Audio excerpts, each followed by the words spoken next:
you that I'm the founder of this company. Yeah, American Business Systems. And my name is Patrick Phillips. So my wife and I actually started doing medical billing here in the Dallas-Fort Worth area just back in the early 90s.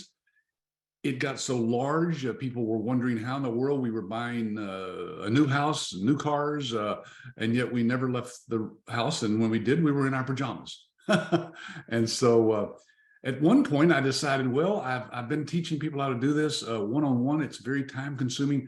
There must be a market for learning how to do medical billing. Now, remember, this is the early 90s. There wasn't anybody doing medical billing back then, except just a handful of people. And so anyway, I decided there's a market for that. I came up with a lot of ways to teach people how to build a business and duplicate our success. And that was 28 years ago. Yeah. Not many companies in America have even been around for 28 years, much less being as successful as we are. We actually have over 600 people from coast to coast, growing, of course, weekly, as people come to these webinars, who want to get in their own business and actually provide a service for doctors that helps the doctor, the community, the patients, and gives them the freedom to work from anywhere in the world that has an internet connection. So if you want to prove to yourself that I'm real, go out to Amazon and look up one of these books here, How to Reprogram Your Success. I wrote that a few years back. It's still a bestseller, and it's one of the books, of course, that we teach from and include in our training for people who are starting their own business. Then we wrote a book with a doctor, Dr. Vicki Ratner, and I wrote the book in the middle there, The New Thriving Medical Practice. And then a few years before that, I had written one called Cash Crunch to Cash Flow for business owners of all kinds, not just in the medical field. So those are the books that we are going to focus on a little bit today as we talk. I just wanted to show those to you so you could look those up if you wanted to. Hey, by the way, I'm a member of the editorial board of a magazine that's published, yes, printed magazine still, and sent in the mail each month to people, over 40,000 people nationwide. This is called BC Advantage magazine. BC Advantage. It means billing and coding advantage. And anybody who's in billing or coding in the medical field gets this magazine, and I'm on the editorial board. I also write articles for that on a regular basis as well. We do sell training on how you can become a medical revenue manager. And that means that you're going to manage the entire revenue of the doctor's office and get paid very well for it, as you'll see in this interview today. It's a cloud-based system. That means you can run it on any computer, Windows or Apple or Chrome, it doesn't matter, and any device that's connected to the internet. You literally don't download any piece of software to your computer. You're working directly through a web interface that allows you to do all the billing as if you're working on an application that's on your computer, but it's not, it's cloud-based. So that's what we do. We also have about 6 or 7 other ancillary services that you see pictured here by these boxes, and they all are ways to help the doctor retain revenue, save money, and make money. So those are services that come in the training and in the license that you purchase from us. We're kind of like a franchise, but the difference is we don't have any territories. You can actually bill for people all over the United States, and there's no royalties. That's right. Once you pay our $29,000 licensing fee, or you can think of that as a franchise fee, that includes your online training, your support, your lifetime access to our Facebook group, which has hundreds of people in it. And you also have lifetime access to our website, where all of the materials that we've developed over the last 28 years can be downloaded and viewed at your leisure 24/7. We have people from all backgrounds, so no matter who you are, no matter what your background is, we can teach you how to duplicate this business. All of these people you see here, for example, are on our reference list. That is, you can ask to call and talk to them and speak with them, and they will tell you that they had no background in the medical field whatsoever. That's just a guess, but it's about 9 out of 10. Very few people who join us actually have some background. If you do have some background or training, well, you're just way ahead.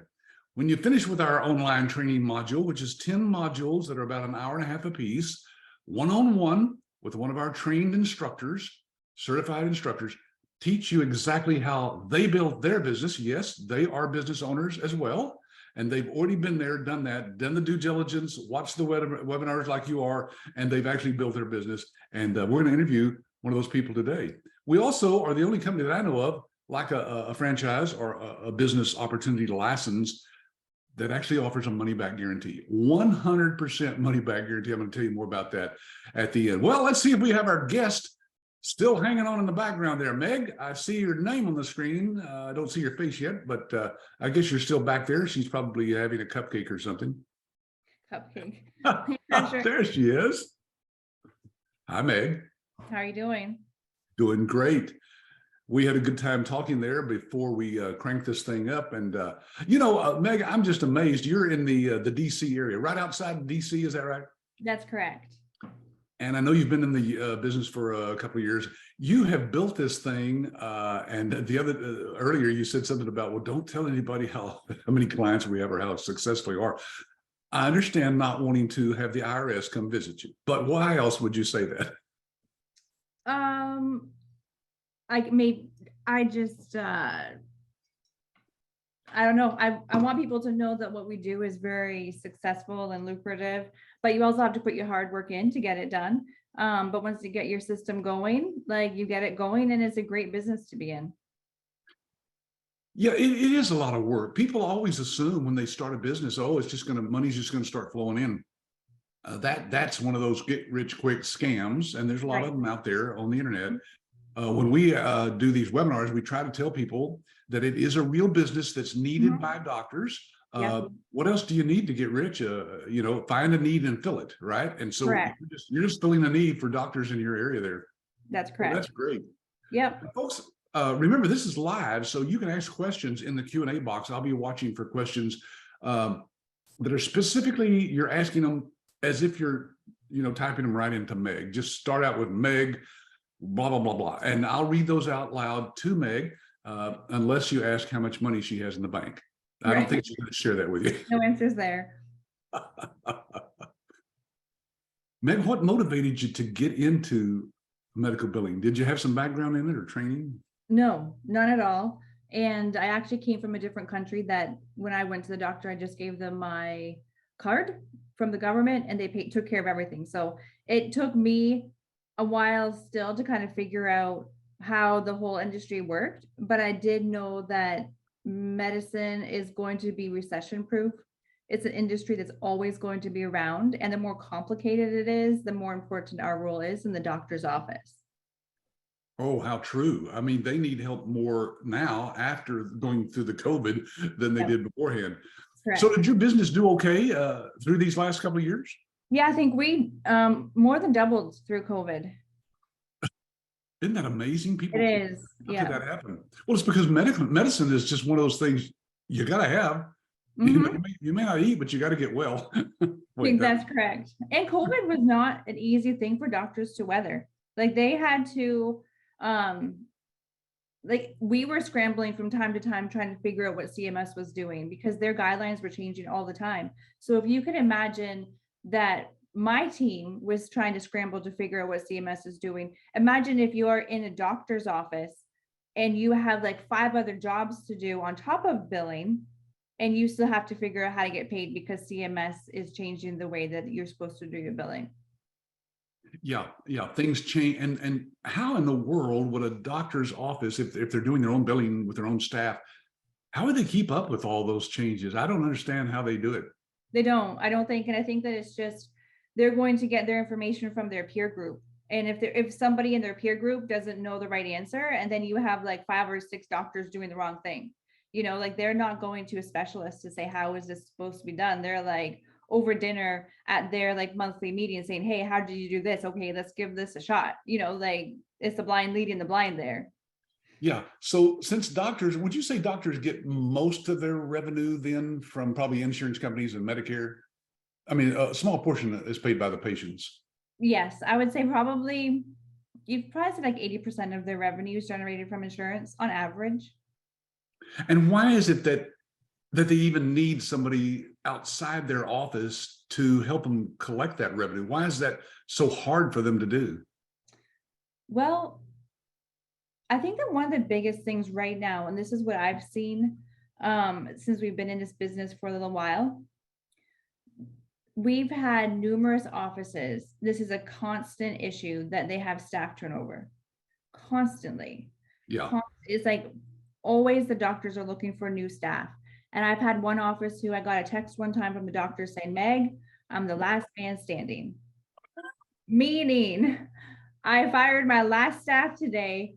It's just you and me, right? But now the doctor doesn't have to go, he doesn't have to worry that his billing isn't going to get done just because he emptied out his office, or he doesn't have to worry that his billing or his revenue is not going to be steady throughout that time just because his staff quit. And right now it's really hard to find medical staff like RNs, practice managers. At least in this area, doctors are having a really hard time getting good talent and keeping them. So to be able to have one constant in your office, and that constant is the position that's actually making you your money, that's invaluable right now, I think, to this whole industry. Yeah.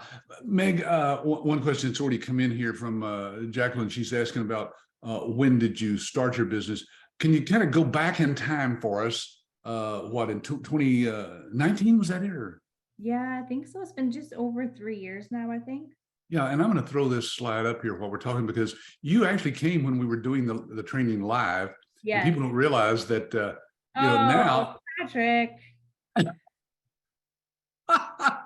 What? That's a great picture of you. No, that's a terrible picture. Thank you. That was when you graduated here. We gave you the certificate, of course, from MIRMA.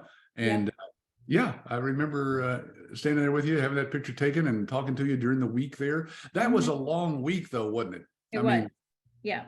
Now we do all that training compressed down, and that you sat through for a whole week. We compress that into 15 hours, but it's one-on-one with an instructor. So you, of course, you get a lot more information. Yeah. Yeah. It doesn't really make sense to take off a week. Yeah. Get on a plane, travel. I don't know what other people are doing for trainings and webinars, but man, hotels are hurting because there's not a lot of people traveling right now. Correct. Yeah. And then you had a partner there with you as well. Let's see, there's Don. There's Don. Oh, look at him. Yep, there he is. Yeah. And so I guess the question really is, what do you look back at and think, why would you get into this business? What motivated you to do that? You know, I think the hardest part about the business is getting that first client. And that, because you can know everything that you want to know about the industry, but if you don't have anywhere to use it, then that's like the frustrating part. I was really lucky because Dawn is stellar, like superb in that aspect, in that area. Like, we got back from Texas. Our business cards came in and they were wrong. We didn't know really exactly what we're doing, but we had a couple of the marketing tools that you had given to us, like had shared with us. And he just hit the ground running. He's like, I'm no excuses. I'm still going to get out there. He knocked on doors and we got our first client 2 months, 3 weeks. And I think that's impressive.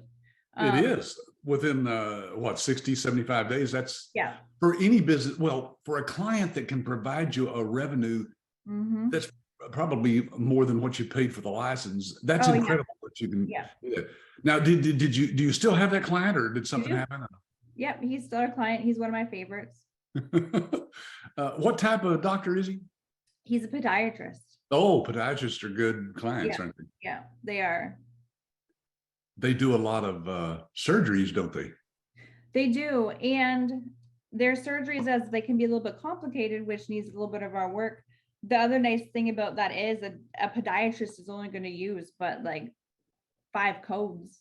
So the billing outside of surgeries are pretty quick and you can be pretty efficient with him. So it's nice to have some complexity, but it's also nice to have an office that if you set it up well, you can like limit the amount of time they have to spend working on them.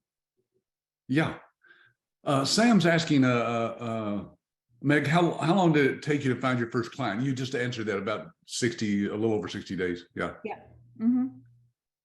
Oh, this is great. These are a lot of good questions coming in from this is the biggest crowd we've had, Meg. I mean, I don't know what happened on this webinar. Oh, but they wanted good. to hear from you. So that's good.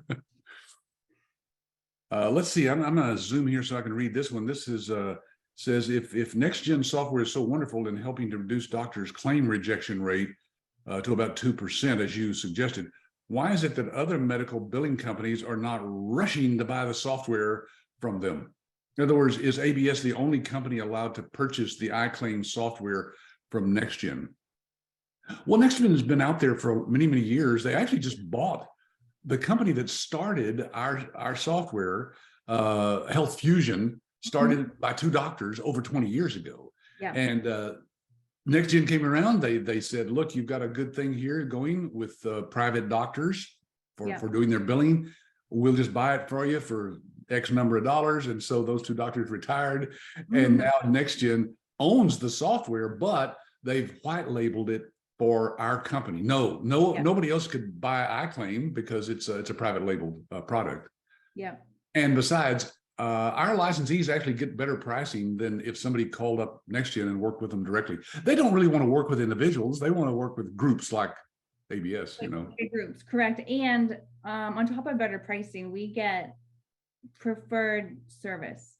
NextGen treats us very well, at least in my experience. I know that if somehow a doctor got in there by themselves, they would not have the clout that being able to work with ABS has. Like, their team that supports us is phenomenal because we're a part of ABS.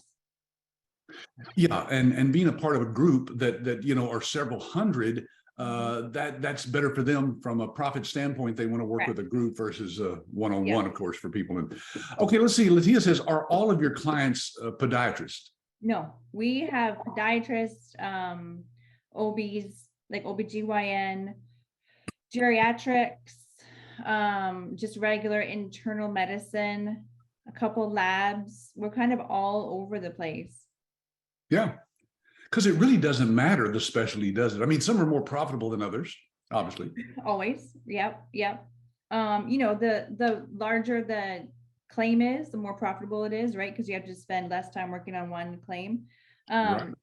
But regardless of what the practice is, once you figure out that practice, you work with the doctors, and you can still make a nice amount of money with whatever specialty is out there. Yeah. Oh, there's money to be made in this business, no doubt. Our licensees prove that to us. We get reports, of course, from NextGen as to what volume of claims are going through the system. Yeah. And it's growing. I mean, I don't know what's happening out there, but there's a lot of claims being generated by a lot of different, I guess, and the population's aging, so that adds to it, of course. Yep, it helps. And COVID didn't hurt that, right? What's that? COVID did not hurt the fact that people still need to go to the doctor. I tell people, as long as there's human beings that need medical help, and as long as doctors need to get paid, somebody has to bill somebody for the doctor to get them paid. Correct. Yeah. So let's see. Clifford's asking, do you provide starting leads? We do give you a link to one of the databases that the government actually provides. It's very reliable, and it does have a way of looking up all the doctors in your zip code, your area code, any particular specialty. You can find all of those. Now, that doesn't mean those doctors are ready to sign up. If they were, we probably wouldn't need our licensees like you, Meg. We would just go sign them up ourselves. But many years ago, my wife and I sold all of her accounts. We got out of the billing business specifically because I told people I'm not going to be competing with our business owners. Right. That doesn't make any sense from a business standpoint. So we make our money, of course, on the sale of the license I told you about earlier. Plus, we also make money on some of the ancillary services that I mentioned earlier. I'll stick those back up there so you can remember this. But we do have income, on the front end and the back end, and I guess that's a good thing. Yeah. I think I just picked the wrong screen, so forget that. I'm gonna try to do that again. I've been working with Zoom here for I don't know how long, and it still seems to be. Is that showing a screen? That's not what I wanted to show people. I see a white screen, Patrick. You don't see a screen? Uh-uh. Oh well, I'll get back to that one. Let's see. Sam says, how many clients do you have now? Now, before you answer that, Meg, we need to talk about clients because I think you've got some clients signed up on services other than the billing. Is that right? Some of these ancillary services? Yeah. Yeah. So overall, how many would you say you're working with right now? I always think I should know this answer before I come on board. Everything. I know people don't understand that it varies. You do have people that you fire from time to time that you don't Yes. want to work with, Said no and you to. have new clients coming on. So Right. So I think that we probably the equivalent of like 12 or 13 offices. I mean, 12 or 13 providers is what we are managing right now. And good. we're Now, going to start marketing again. do you do most of that yourself, Meg? No, you've got people working for you still. We do. I have a team that works with me. I Yeah, I know can't the do last all that. time we talked, I think it was about 3. Are you working with people now that are all virtual? Yes, you know what? I met one of my team members for the first time in the summer, and she'd been working with us for over a year, like face to face. She just happened to be in the area because the nice thing about what we do, being able to work from home, although I live in Northern Virginia, which is a relatively expensive area, and sometimes I wonder why I'm still living here. If I were to hire in my area, I'd have to be paying significantly more than if I hired outside of our area. So we've had people from like Utah, Ohio. We've had some people from out of the country, Southern Virginia. And I'm thinking about maybe going to the West Coast too, just to help with some of the time zones. Because you can have some, if I don't have to pay the market rate in this area, I can pay the market rate in a lower area like mid-America, and it makes it more profitable for us. Well, that makes more sense. Mm-hmm. Now, what about overseas? Have you tried foreign people that work outside the United States, or We do. We actually work with a group that is here locally, but so they take care of the staffing for the like the payroll, so to speak, for some of their international people. And I really like the partnership that we've got going there. It's worked out really, really well to do a lot of our busy work that needs to get done. But I do like having a nice balance of some of us like being just straight up domestic. Like I know that one of my girls is like right down the road. I can have that conversation with her. So some of the more complex things we're working with that team member, but then some of the like AR follow-up that just has to get done and it's just like the grunt work, or some of the claim entry that's just like somebody in Mexico can do it. They can do it very quickly, very efficiently, and they don't need a lot of guidance from me. And so as far as, looking at your profit margins, that's worked out really well for us as well. Yeah. Meg, here's a question from Caleb. How long did it take till you get your second client? And was that by word of mouth, or how did you get the second client?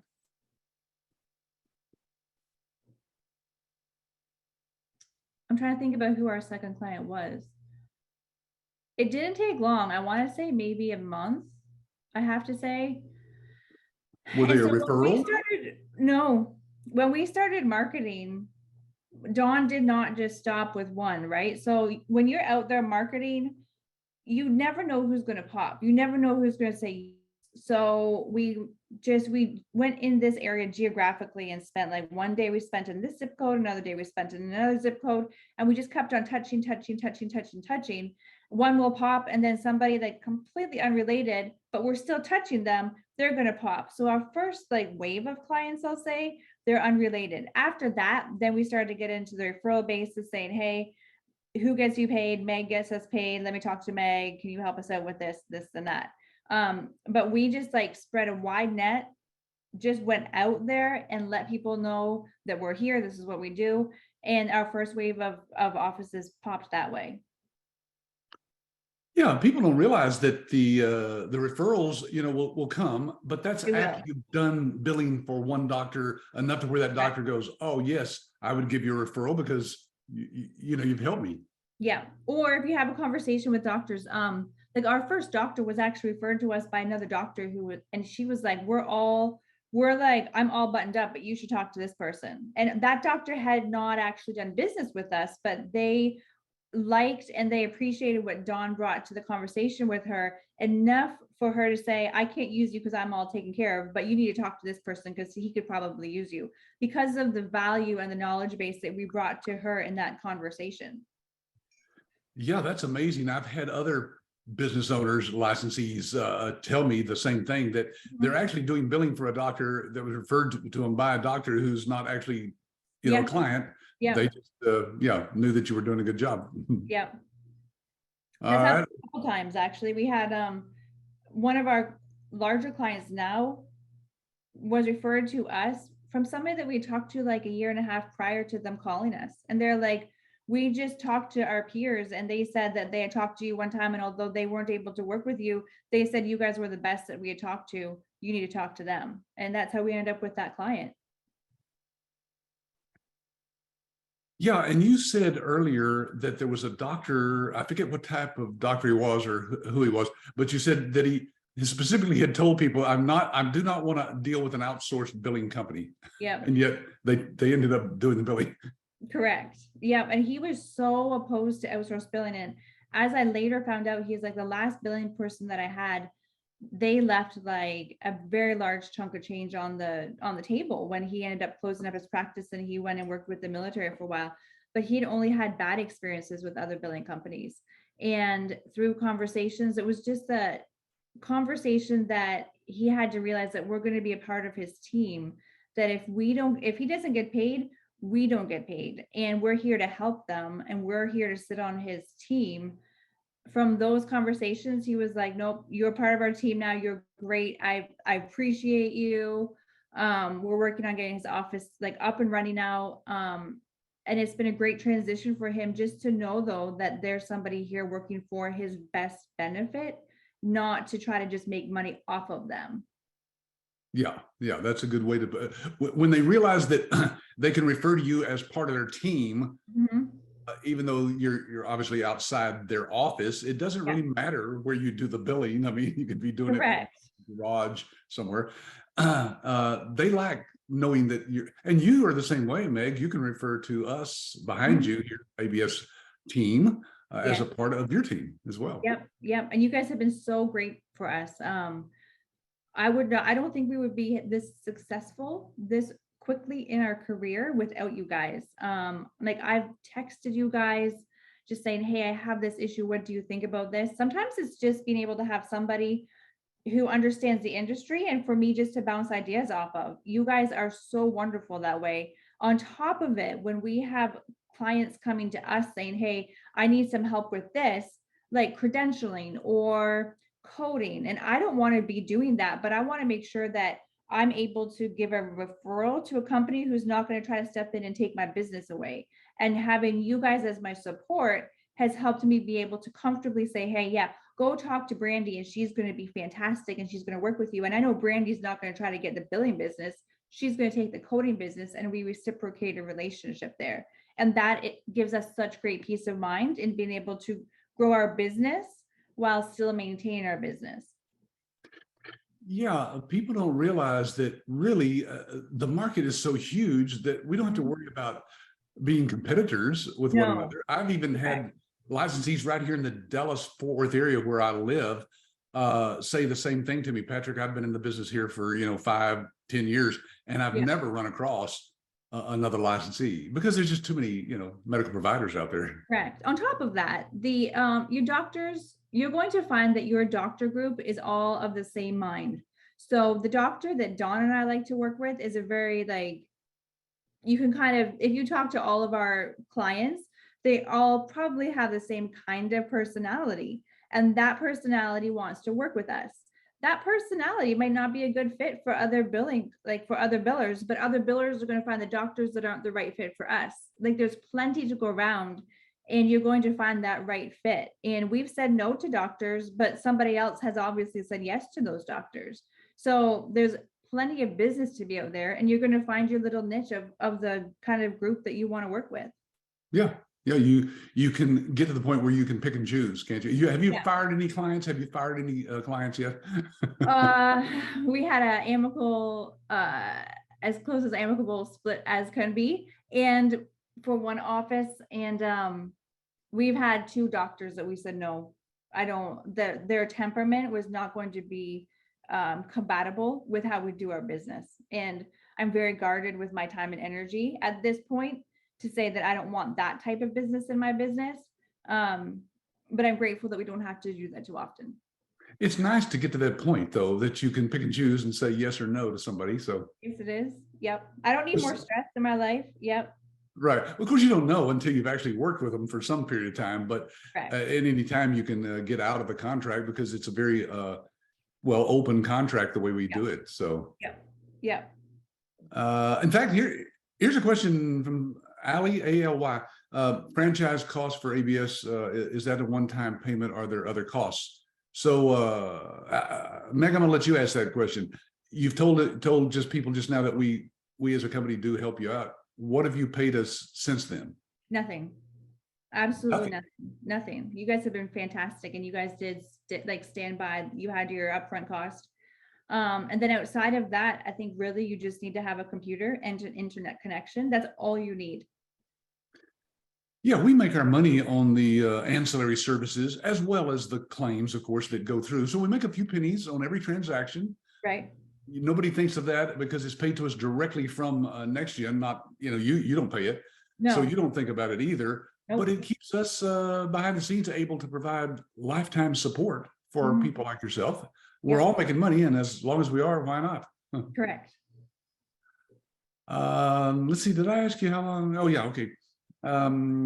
Anonymous says, are there any other groups other than ABS which have the NextGen software? Not that I'm aware of. Now, NextGen software, of course, has been out there. Again, like I said, they bought the Health Fusion a few years back.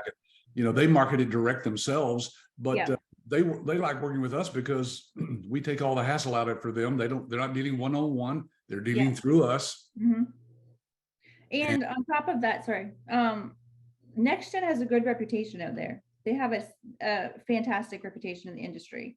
So, we do run into some doctors who have bumped into it from time to time in other large practices. And I've never had anybody say anything bad about the reputation of NextGen. It's the only thing that they say is that it can be expensive from time to time. But when you break it all down, the doctors are like, no, this is what makes sense. I've never had a problem with that. Yeah, we've heard the same thing from our licensees. And of course, we have meetings on a regular basis and reports with NextGen. They like the money that we're bringing to the table. And so they're going to keep all of our licensees happy as well. Yeah, and they do a very good job. Yeah. Well, so Sam asked earlier, I think this is when we're talking about, did you have other people working for you? How big is your team outside of yourself? I mean, you have other people helping? Yeah, I have 5 right now. Oh, good. And is that a manageable group of people? Yes. So I think that I did have to figure out how to manage them, because that's a very good question. Like, if you have that team, you transition from my day was getting up and doing, like, submitting the claims, to now my day is making sure that, like, Mondays, everybody has something to do this week, actually more like Sunday night that's being done, to make sure that when your team does log in, they have work to get done. Otherwise, you're losing productivity for those couple of days, right? So you're transitioning. You have to make sure you have a big enough client base as you're bringing on your staff to support your role, transitioning a little bit to a management instead of a doer. And that did take a little bit of time, but it's very doable, and it's much more relaxing to be able to run a business like that instead of being on the phone with Aetna all day long. And using technology like Zoom, you can meet with people almost face to face anytime you want to, anywhere in the world. Yep. It's been really nice. Chinwe, I think we addressed both of your questions. One of them was, how many clients do you have? And the other one was, do you have employees or contractors, or are you working alone? So we've already answered those. Okay. Here's from Anonymous also. Meg, what kind of challenges did you run into while building your business? I think that the first thing was just getting clients, right? Because any business you start, you have to build that client base, and that's a continual growth area. I feel very blessed that I have a business partner who is very strong in that area. After that, I think it was really the biggest challenge was keeping up with business, I want to say, and transitioning your train of thought from this is just something that I do to this is a business that I'm running, and there's more to, like, I want to make sure that this business is as profitable as it can be. So there was that turning point in our business career path that I had to sit down and say, okay, how does this business actually run as a company instead of this business is just my job? And so that did take some time for me to kind of sit down and say, how do I run this efficiently now so that I can make it a turnkey, so that I can put my staff in to do this? Like, do I have a scope of work for every employee that I have so they know what to do, and making sure that every penny I pay my employee nets me X amount back of profitability into the business. So those are all things that I had to transition from it's just me to now it's a team and I'm running a business instead of just running a job. Good answer. Faraz, I hope that answered your question there as well. They were asking what kind of challenges have you had? I think they're actually one of our new business owners out there that's attending today. Okay, what is a typical expected return and a typical ROI? Now, I think we touched on this. This is from Clifford. I think we touched on this last time we talked, Meg, and that was how fast did you guys actually see a return investment? What did you see a year or so? Yeah, after your first client should minimally cover your initial investment within the first year. We were profitable from the jump, and very profitable within our first 12 months. Yeah, now when you say profitable, David's asking, what is your average revenue from a client? Let's just talk in terms of what we know could happen, a specific client. Sure. But if you had a doctor that was doing, let's say, 400 claims a month, is that typical? Other doctor or clients that have that? Yeah. So what did we always say? Was it 2,500 a month coming in from a single provider? Was that the number that we looked at before, like during training? Yeah. Like we built all of our projections off of that, and that's a good, I want to say conservative, but it's a good balance to have because it depends on what field you're in, right? Like if you have a physical therapist, it may be a little bit lower, but if you have, like, say, a podiatrist, it may be a little bit higher. Yeah, it depends on the specialty. It depends on how many claims that you're doing for that doctor. Yeah, how busy they are. But in general, most of the people that I talk to, like yourself, the interviews, they'll say, yes, I saw an ROI within the first year. Sometimes it's even a year and a half. But you know what?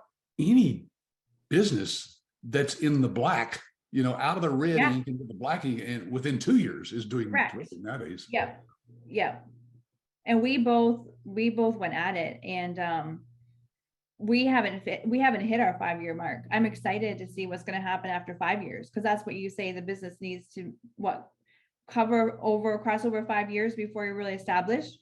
And I think that we feel like we've been established for a couple of years now. So this has been a great business to be in as far as being profitable, because your expenses are so low. Your overhead is so low in what we do, and you can do it from anywhere. I would even say that any time of day, like you have to have some hours that are dedicated to like your 9 to 5. But outside of that, I also do a lot of work after hours so that I can spend some time with, like family, or doing things that I want to do during the day. And I can spend 4 hours in the evening doing work that, other people have to do when they get up to do their 9 to 5 job.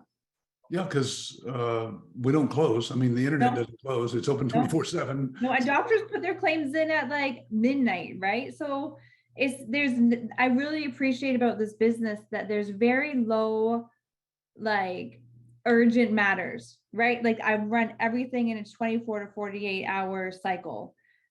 It's so nice to know that if I wake up today and I'm feeling a little bit under the weather, it's okay. I can sleep in a couple hours. Our business is not going to suffer from that, because I can just get up and then just work my next 8 or 10 hours that I want to work, regardless of what time of the day it is that I start it. Yeah. Let's see. Devon says, how much of the client attraction to onboarding can be automated? I'm not sure about the attraction to, but anyway, I think what he's saying, when you do get a new client, how much of that onboarding do you have to train them? What all is involved in that, and do you have people that can help you? Yeah. So if I go back to my first client that we onboarded, right? So let's go back to me being in your position. Like, I don't know anything about this business. Like, I don't know how to do this. I was scared because I was like, all right, Don did his job. He got us the client, right? The client signed. I have this contract. Now, what am I supposed to do? I was like, I called ABS. I'm like, we got our first client. What do I do now? They're like, okay, well, this is what you have to do. Next Gen trained the office team, like our client. They have a fantastic training program they put the office through. I don't have to teach the office how to do Next Gen. I don't know how to teach them how to work within their system. Next Gen's training team is fantastic. I just kind of sat in and I learned. I was a liaison between making sure that everybody's schedules were right. But outside of that, I participated in their training of the system. And then I jumped in and actually had to do the work once the doctor started putting the claims into the system. Once the claims were in the system, that's when I called ABS again and said, okay, now what do I really do? Because this is where we make our money, right? Robin at the time, fantastic. She's like, all right, Meg, this is what you do. We're going to have these little sessions. And she walked me through how to do billing. Like she educated me on how do I make this thing run. And she was fantastic. Robin is another one of our business owners that's Yes. been in Yeah. the business for a while. And yeah, you know that she is the wife of our now VP of support, Tim. Right. Yeah. They're a wonderful couple. Tim, I absolutely adore him. He's such a great resource. And just as a human being, I really like him. And Robin's been invaluable to me when I was up and running. She was so helpful just in like keeping my head in the game and walking me through how to actually do what we do. Yeah. Now, since you went through training, of course, this has only been a year or a little more than a year ago that we started our Facebook group. We've got over 200 of our licensees as a part of that group. And that's become a wonderful community where you can share ideas, you can ask questions. People can help you if you have a specialty that you want to know more about. Somebody who's doing billing for that specialty, can help you. It's just a wonderful sharing community that I think is a very valuable part of our support for people. Yeah. You need to be, I mean, it's tough working at home for yourself, It's a lonely business. I think that when I talk to people, I do always make sure like that is one of the biggest downfalls is that it's lonely. And I am very blessed that I have a business partner who we're doing this together with, and I have a team, right? So you end up, although they're, I guess, officially employees of ours, they're my friends almost. And we're just all working together towards making sure that our doctors are getting paid. And it's nice to have that camaraderie. Otherwise, especially working from home, you could just sit at home and not talk to anybody except for maybe Blue Cross Blue Shield's customer service all day long. Yeah, it can get lonely. So it's good to be a part of something. And of course, with the internet nowadays and all those things that are available, like groups out there, Yeah. you don't have to be alone. You can get involved with people and feel. Right. We've got people who are still struggling to get their first client, Sure. and they've been with us, almost a year. And we think, Yeah. what is it that they're doing different? Usually, they've gone out and tried something on their own that they thought was better than idea than what we had. And we tell people, Right. just don't do that. Do No. what we say to do. Correct. Yeah. When Dawn and I finished our training on the airplane back, we were like, although we're a little bit uncomfortable with what you guys told us to do, we're committed. We're like, we put this money down and they said that they know how to do this business. So we're going to listen to what you say. Like, you guys sell a package. We said, okay, we're going to listen to you. And what you guys said to do actually worked. So we It don't actually deviate works. from It's what you guys- amazing. Yep. Yeah, after 28 years, we kind of know what we're doing. Correct. Caleb says, how many referrals are you getting per month on average? Have you ever turned away business? We've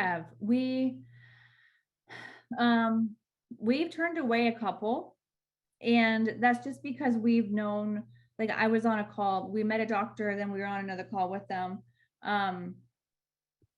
And they were reminiscent of another client who we had worked with for a while and it didn't work out well, just the personality type. And I remember being on the call and I was texting Dawn during the call saying, I don't want this. Like the one thing that's really nice about this business is that it's stress-free to some extent. Like our job is to make sure that the doctor gets paid. And the most stressful thing is if a claim comes back and it's just like the coding is a little bit fidgety and you have to get that paid. Outside of that, I don't have doctors yelling at me. I don't have insurance companies yelling at me. I don't have staff yelling at me. Like we're all kind of just like chill.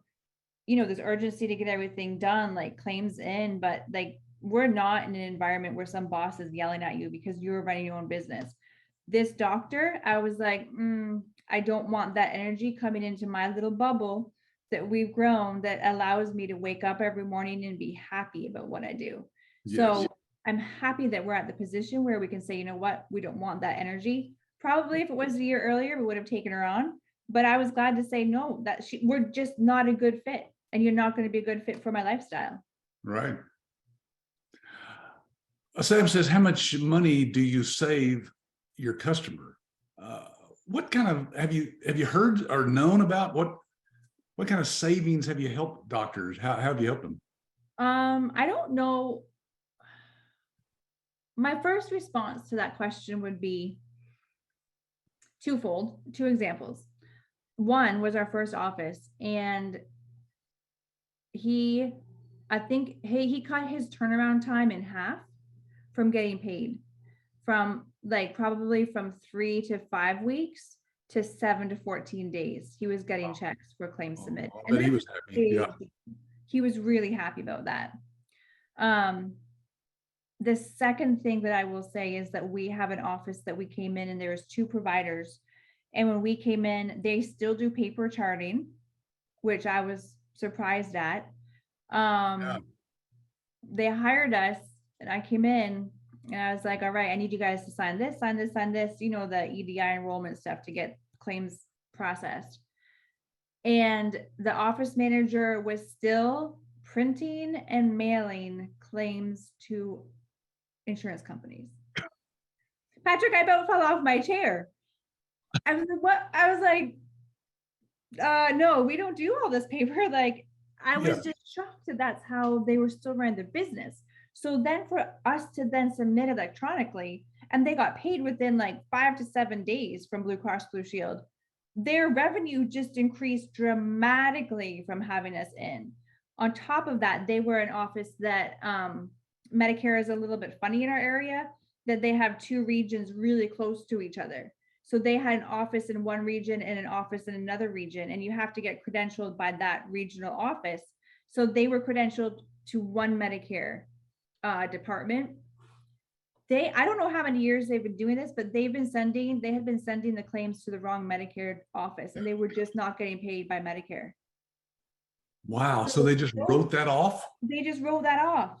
And so, Patrick, these are things that you don't know you're going to be able to save and help the doctor with until you get in there.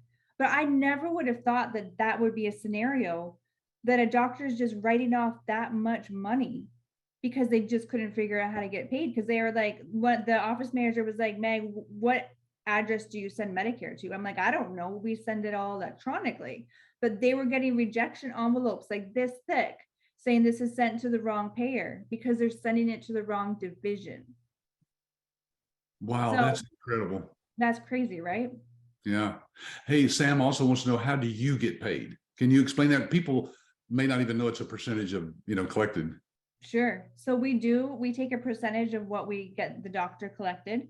So say a doctor submits and gets paid $100,000 for a month, then we would get whatever negotiated rate off of that $100,000 that they bring in. So if it's 5% we negotiated for that office, then we would bring in, this is all hypothetical, we would bring in $5,000 from that office as they collect $100,000. Yeah. Yeah, I mean, and that's pricing is one of those things that we can help with, because as you know, once you have us do the live demo of the system to the doctor, then we can even look at your proposal and say, okay, you're suggesting that you're charging 6%. We believe you could charge, 7.5 or whatever, because of what we see here in the proposal. Yeah, so we can help with that. Yeah, and you guys were really helpful for that, because at first I didn't know how to do this either. So I was like, what if we do this and this? And so you guys were able to help us at least understand the different options, as far as if you want to run it like this, you should include this, this, and this charge to the office, or you can do it like this and it looks like this. So then it's up to me, how do I want to build it out? But you guys helped me have clarity around how do we negotiate that contract, because you also don't want that doctor to think you're their first client, right? You want to look like you have some education behind you and some experience, and the team at ABS helped us have that experience in saying, okay, here's our proposal. because you guys had looked over it for us. And then here's our contract because you guys had helped us with that. Yeah. Meg, here's a question from Anonymous again. Do you have multiple people handling clients, or do you have one single point of contact to handle the clientele? Are you the person that everything goes through, or do you have other people? Yes, for now. And I keep on trying to get away from this because I really would like to have somebody as another point of contact.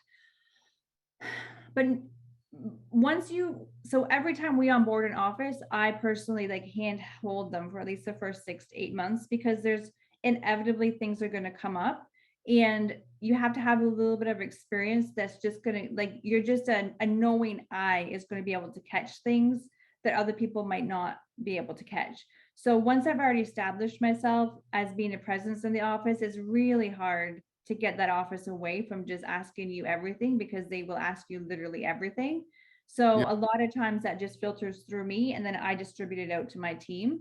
And they may be included in some of the correspondence, but it is helpful for me just to be that point of contact, and then I distribute it so I know what's going on in the offices as well. Yeah, good. Caleb wants to know, what's the future like for your business, Meg? Do you anticipate continuing to take on new business and hiring new help? Yeah, I think that we're coming out of COVID.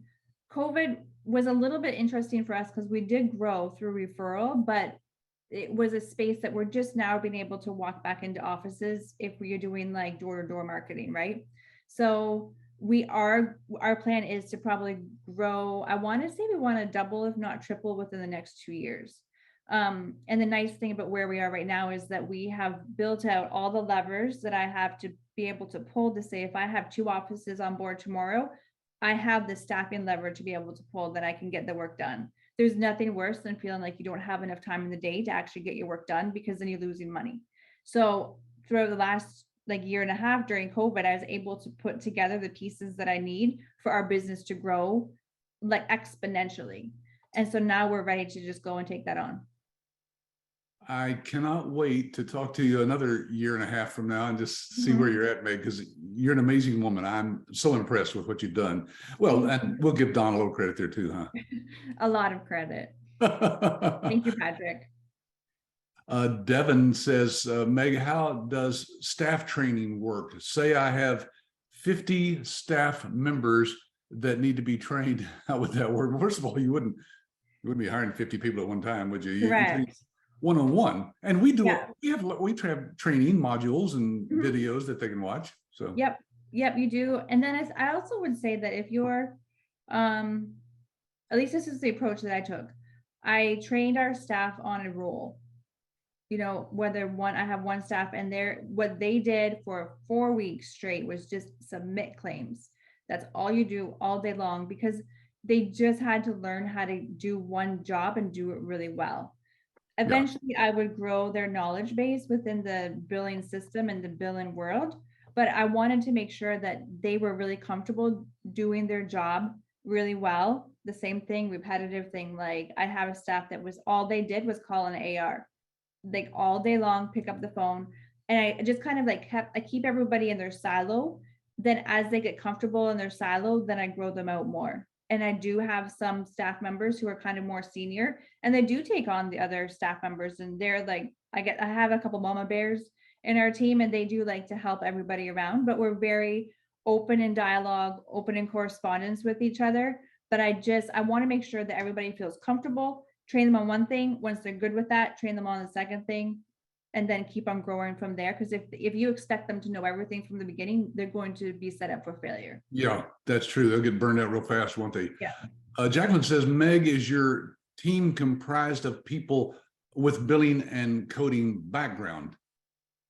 No. No, you don't have to have it, do you? You can just train them. I told Don this, and then we broke our rule. I told him that I don't want to hire people with that background, because I do understand how this works. And I don't want somebody who has already been taught the wrong way coming into our team, and then I have to retrain them. Like I have to untrain them, then retrain them. So because I'm just showing somebody like one thing at a time, I don't look for somebody who has this background. I look for somebody who has a good work ethic. Yeah, good. Sam says, is the staff independent? Are they independent contractors or real employees? Yeah. No, we Independent, don't. yeah. Yeah. So basically, you just pay them what you've agreed on to pay them, and then at the end of the year, you just send them one form from the IRS that says, "Here's how much money I paid you. Yep. Go pay your taxes or whatever you want to do." Yeah. Correct. All right. Let's see. What specifically? This is from Devin. What specifically pays the highest payout? Interesting. Depends on the specialty, I guess. But podiatrists are pretty profitable, aren't they? Or what about Podiatrists are labs? profitable. I would say OBs. OBGYNs, yeah. Yep. If you have a busy practice, you know, you either want an office that has really high volume and simple billing, right? Like I've told Dawn, I said, I will take on physical therapists all day long. If you get me 10 PT offices, I will standardize that and make it really efficient because they're going to see a lot of patients. You have to negotiate the right rate. And you also have to have your system set up so everything is electronic, but their volume is so incredibly high and they see patients over and over and over again, and they only have like 6 codes, right? So you don't have a lot of work to do with them, but you just have to make sure you have the volume. Or you have an office that maybe sees 100 patients, but I want to be bringing in like $5,000 or $10,000 per surgery that they do. So it really depends. There's an opportunity with every kind of doctor out there. Yeah, if you bill for a surgery that's $5,000, you still get your percentage of that, and it doesn't take any longer than any other claim, I guess. Correct. Yeah. Caleb says, "Thank you, Meg. These are fantastic answers. Are all your clients billing services, or have you signed up any clients who wanted the ancillary services?" We've had ancillary services, definitely. I think the ancillary services are a really good foot in the door. Because if you can figure out what a doctor needs, then and bring them a solution, then they're more prone to work with you with something else. Like they may not realize that they need your help with billing, but they may need help with merchant services, or they may need help with coding, or they may need help. Well, compliancy that's a good one right now. So all these things, if you can bring knowledge to them, and once they become a client, they're more inclined to become a client for something else. Yep. And David wanted to know, do dentists use these services? Now, we just introduced dental billing, I don't know, less than a year ago, I think. Yeah. So you may not have any dentists yet, but I mean, No, they no. can.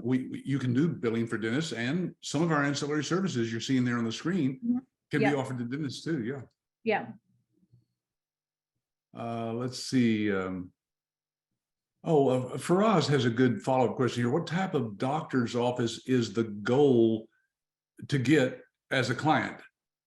Well, Faraz, I can just mention the fact that in our training, we do go over, there's probably 6 different specialties out there in the medical field, but we zero in on the top 10 that you should be going after. I love a podiatrist. I love a podiatrist. And I would say that primarily because I've never met a grumpy podiatrist. But also NextGen is really set up to help the podiatry space. One of our first clients, they said yes to us because we were able to bring to them an EHR system that worked for him. And then we brought all the other things in and we worked with his office and made him more productive. But as a podiatrist, I think because they work with their hands with their patients so much, to be able to have a system that is made for them was a massive help to them. So I would take a practice of podiatrists all day long. They pay well, and they really like what NextGen has set up for them. So we're bringing to them not only a good billing system, but a good practice management system for their practice. You know what I heard the other day from one of our licensees was hospitalists. And I had never even thought about this, but a hospitalist can actually go see patients in the hospital. Yeah. And, he's there in the room about 5 minutes. So they can see 50 of those a day and bill for all of those.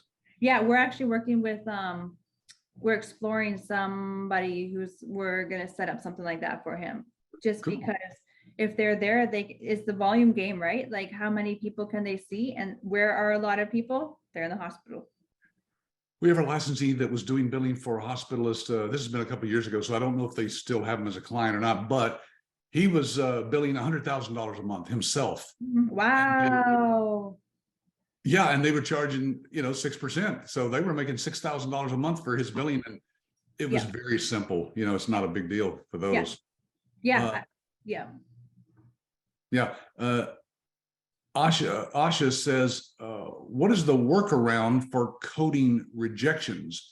So when you do get a claim rejected, it's very low in our system compared to most other systems. But when you do get one, is that just something you work on the back end because you know what's wrong with it? Do they tell you? I was coding. There are very few coding issues that we have. Like occasionally you bump into some coding issues with Medicare, and United Blue Cross has a couple funky ones. But chances are, like, I would say that I might only see like 1% of claims coming back with coding issues. And if there is a real issue, then I'll do some Google research and say, hey, like, what's up with this? Has somebody else had this issue? Or I will occasionally call like a certified coder. Like ABS has some really good references to say, hey, this person can help you, and let's do an audit on the chart and we'll come back and figure it out. But NextGen has done such a stellar job that they, we catch most of the coding issues on the front end before it gets to the insurance company. Yeah, that's true. Our system will catch it. It'll scrub the claim and find things before you even submit it. Yeah. And so it doesn't get rejected. And of course, since we have our own clearinghouse built into iClaim, that's a very small, less than 2%, I think, nationwide get rejected, where most doctors are having, 20 to 30% rejection rate, Yeah, I heard a statistic that said over the last 2 years, so through COVID, that we just basic rejections. And this is not meaning like a legitimate rejection, but a basic rejection has risen by 11%. Wow, that's incredible. No change in coding rules, no change in anything. It's just insurance companies will just reject a claim for like no real good reason, right? And you just have to call them and be like, what's going on? And they'll be like, oh no, that was a mistake. Let me send back for reprocessing. So like legit, there's nothing wrong with that claim. They just don't want to pay it. That went up by 11%. So and doctors got a cut of about 5% this year so far in Medicare payments. So they're really struggling. Yeah. Meg, I'm sorry. I wasn't even watching the clock. It's after 5 now. Wow. So you're on overtime right now. Do you need to run? I'm good for a couple more minutes if you need it. I've never seen this many questions. It's just incredible. I'm scrolling through these going, what is going on here today? I think you just come across as a very honest, sincere person that, well, you obviously enjoy this business. I do. Thank you. Latia says, do you belong to any organizations, Meg, when you network in the medical industry? No, outside of with you guys. We don't, and we haven't really bumped into anything that we need to be a part of. I think that if there was something that caught our eye, I would be more than happy to be a part of it. Don's probably a part of some networking groups, though, out there, I'm sure. No, I have to say we've tried. We've done a couple. Where we do most of our networking is actually with some of our doctors, and we will get into the doctor groups. And so network, not, I guess maybe we are part of it, but like the Podiatry Association, we'll kind of like nest in that group, and we kind of know most of the podiatrists in that area because we've participated with that association. So that's kind of where we plant ourselves, I guess. That may be the good answer there. Yeah. I've known licensees who've said, I didn't really need to do anything because, we just did what you told us to do in the marketing. We teach about a dozen different ways to do it. And so they just went out there and did what we said. And sure enough, they started finding clients. Yep. That's how we did it. Caleb says, how long does it take to enter one client's daily billing? Can you give us a feel for that? Sure. So if a doctor does, let's say an average doctor should be doing between 25 to 30. Let's give them on the conservative end. And it depends on if they're using NextGen's EHR to do 30 claims. I can get that done in about 8 minutes, I'd say, right? Yeah. If I have to manually enter the claim to do 30 claims, I think it may take me about 20. No, which means you're making a pretty good hourly wage for doing that.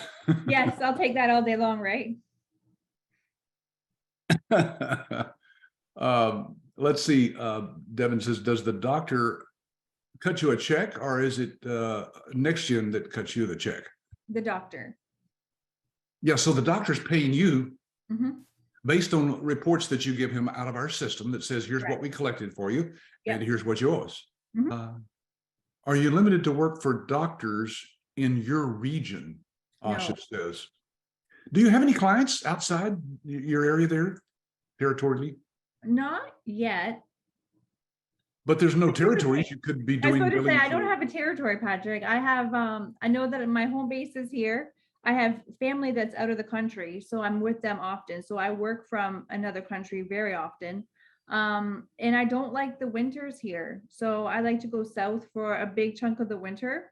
So I would say that I have a home office here in Virginia, but I would say that at least one week a month I'm working from not here, if not more than that.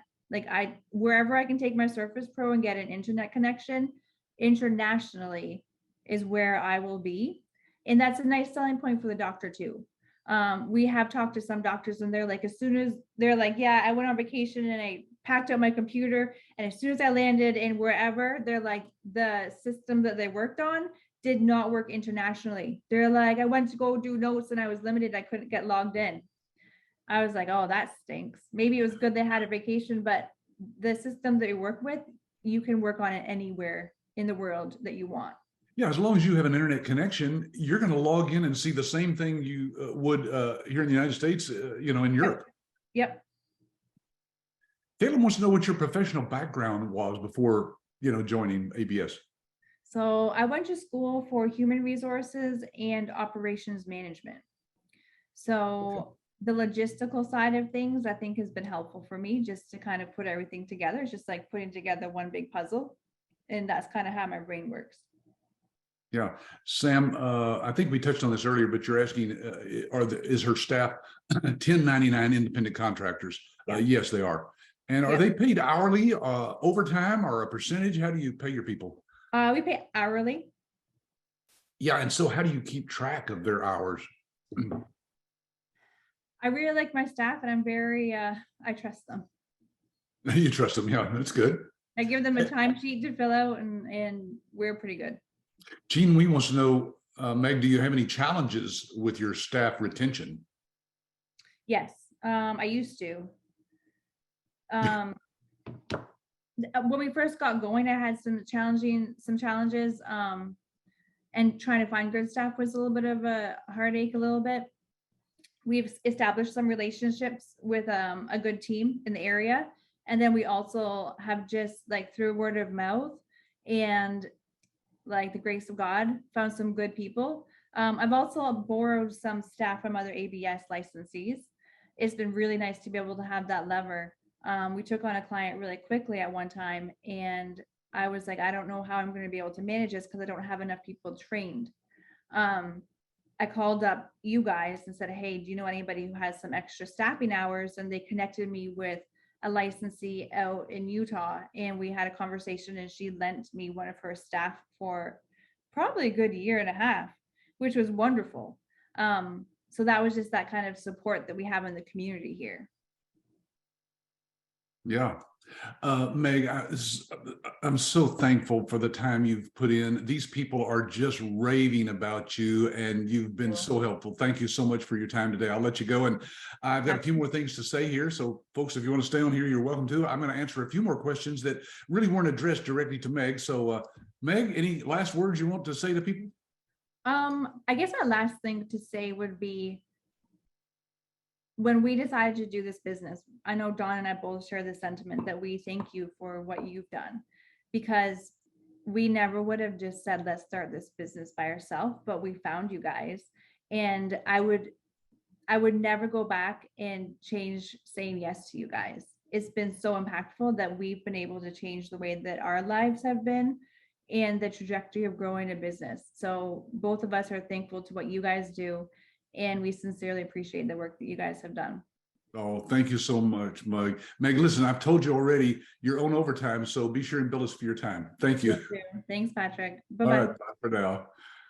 Okay, well, folks, she's gonna disappear there, yeah, and I'm going to just continue answering some of the questions that I see here. Now, some of them are probably things that she would have been better answering, but I'm going to answer them anyway because you guys have asked them, and I'm just going to honor your time being on here. Now, if for some reason you got to run, that's okay, because we're recording this, and we will send you a link to the recording so you can just zip to the end of the recording here where we're answering these questions and watch that if you want to. Thank you for those of you who do have to run.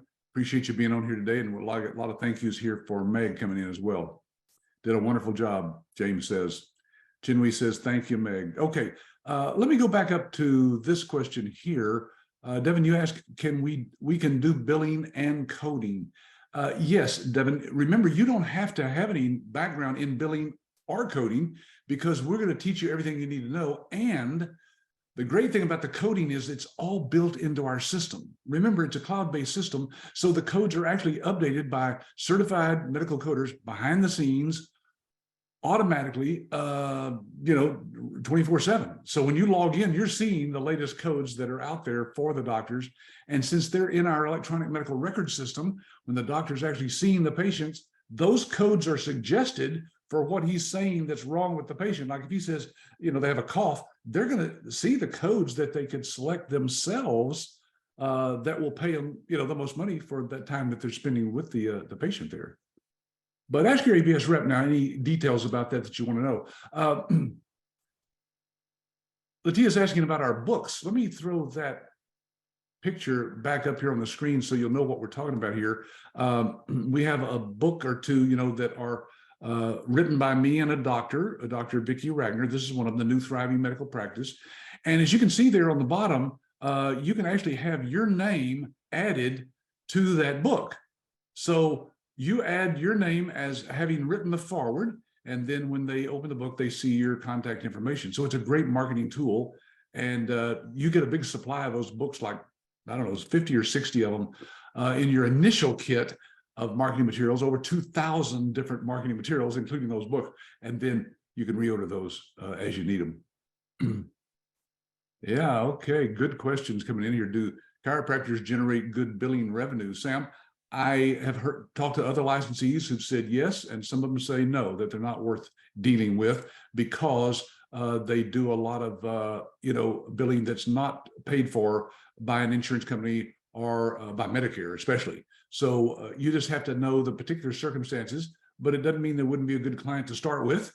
They know other doctors, right? And they can refer you to other people. So there you go. Sam says, what is the pay structure for each 1099? He's talking about when you hire staff as independent contractors, they're referred to as a 1099 because that's the number on the form that you fill out, one-page form at the end of the year, saying to the person, here's what I paid you. And they have to be responsible for taking that form and filing it, along with their taxes.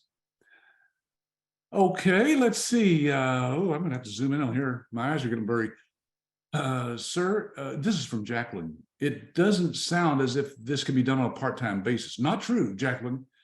Many licensees that I've interviewed, if you go on our website, or I guess our YouTube channel would be a good place to find a lot of our interviews, you'll see that a big portion of our licensees held down a full-time job while they started this one. It is possible. One of our instructors, who is very successful in this business, she started completely part-time, and we've been glad for you to talk to some of those licensees. We have a reference list that I'm going to show you here in a minute that you can actually get from us to call some of those people. Yeah, we know lots of licensees who were able to do it part-time until they were able to replace their salary. Here's from Anonymous again, says, what kind of marketing materials you use? Let me put this slide up. I don't think I've shown this one. Oh, there it is. Oh, I took it off the screen, didn't I? Okay, there it is. Yeah, as you can see, we have flyers, brochures, the books, of course.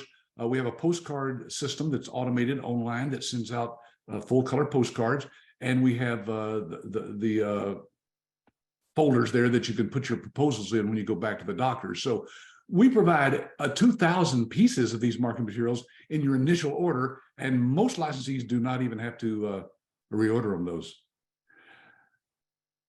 Alan says, how do you start a medical billing business? How much does it cost for starting? What are the requirements? Do you have to formulate a policy? Alan, I think you just need to ask your rep a little bit more detail about it. Sound like you hadn't done a lot of maybe research, but we can give you step by step how we get you started in the medical billing with no background whatsoever. And our fee is only about $29,000. It's like a franchise fee. We call it a license fee. And it's a one-time thing. It's lifetime support and access to our on-site support materials. But there's nothing that you ever pay to us directly. So as you heard Meg say earlier. Okay, and let's see. I have to leave, but I wanted to thank you both for your time. I'm looking forward to joining the ABS family. Rich, thank you. Looking forward to talking with you when you sign up. Same thing from Faraz. It was a good conversation.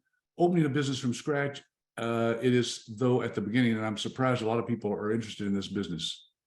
Yeah, I'm amazed that we've got so many people on here today. Yeah. What's the industry average hourly pay for her team? Sam asked. Oh, I wished I knew that, Sam. I know a lot of people pay differently. She's paying by the hour. My guess, since she does use people outside of her immediate area, DC area is a pretty expensive area to live in. She's probably paying, I'm guessing now, $12 to $15 an hour. That's just a wild guess, but you can call some of our references and ask them directly.